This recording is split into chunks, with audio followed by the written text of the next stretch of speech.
Today lesson was the engineering design lesson. Of course, we use NGSS standards along with it, and it was an exploration lesson. Our population of students are mostly migrant students. They're Spanish speakers. I have a lot of Spanish speakers only, and some are more fluent in English. So as a teacher, when I look at a lesson, I always try to find an opportunity so I could teach cross curriculum. For example, in this case, we built an art bot, and how would the design affect their art and displays. And then I connected muralism, and then the art bot itself. When they were building that, I introduced also NGSS standards, but at the same time, I made an emphasis for them to understand that a circuit makes the art bot work and function like this, okay? All right, we created a circle, huh? Okay, the word is circuit. Now we're gonna make this robot work. It has to have some sort of energy, and that energy has to flow in a circular way. Ready? So I'm gonna go ahead. I'm gonna lift one hand, and when I lift a hand, you lift that hand. Ready? Go. You see, now the energy is flowing. What could happen? What's going to happen? Okay, right there. What happened right here? So when everything was closed, huh? And then right here, something happened. It opened up. So that's an open circuit. And what we had going was a closed circuit. Overall in Kern County, we have 6,500 migrant education students.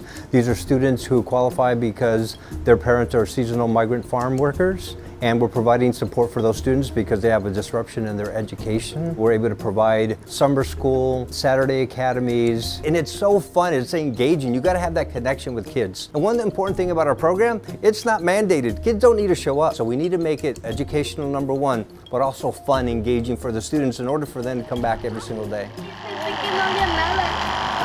Vocabulary for an English learner is important because they need that, like circuit, which is a close cognate, circulo, insulator, those type of vocabulary that is used in science. They need to be exposed to that type of vocabulary at all times. It's important for me to explain that before, so when they start making the robot, they can make that connection. Our prototype, what's the word class again? Prototype? What's prototype? What is prototype? Raise your hand if you show me a 3 if you know this word and you can use it in a sentence. Show me a 2 if you've seen this word before. Show me a 1 you have no clue. What do you think that word means? Yeah. Es un modelo. Es un modelo. Es un modelo de algo. De algo. Okay, so read with me. A prototype is a model.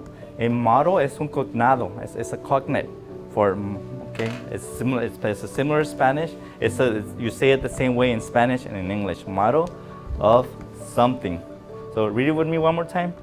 Being bilingual, it's something that I really use that tool, just being myself, being bilingual, and being able to make that connections on making sure that they understand the concept and make them welcome in the environment as well. And if they don't understand the concept, I know that it's okay for me to explain it to them in Spanish, help them out, and using sentence frames, using a lot of cognates, it helps them understand and they could relate that, okay, I know what I could use so I could understand a new language. We're gonna start. My model I'm building is blank. Your turn.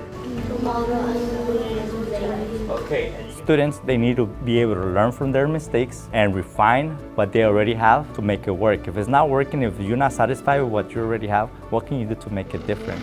Es porque estamos tenemos que poner esto más al medio. No, esto más al medio. Sí, como... Oh, we made an adjustment. What I love about this lesson is that students could actually see how the robot is working and what type of art it's making. So when the robot was making dots, it had the popsicle stick on top, it made the robot jump. And so kids have flexibility with their creativity. It's cross-curriculum, so they're connecting math with DLA, with science, and art. When you incorporate all of that in a lesson, the kids tend to buy in more and they seem to have more fun. As you could tell, they were having a lot of fun once they got the robots going. And that brings satisfaction to all of us because we see that they're learning and their minds are moving.